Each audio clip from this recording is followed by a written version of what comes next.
আজকে গিয়েছিলাম আবুধাবি সাগরে। আবুধাবি জজিরা ইয়েস ইয়েস আইল্যান্ড দেখতে অনেক সুন্দর লাগে।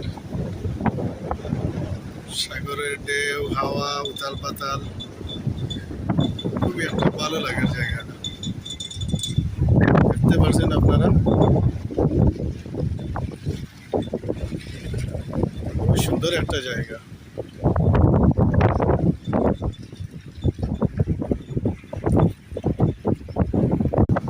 আজকে গিয়েছিলাম আবুধাবি সাগরে। আবুধাবি জজিরা ইয়েস ইয়েস আইল্যান্ড দেখতে অনেক সুন্দর লাগে। সাগরের ঢেউ, হাওয়া, উতাল পাতাল, খুবই একটা ভালো লাগার জায়গাটা। দেখতে পারছেন আপনারা, খুবই সুন্দর একটা জায়গা।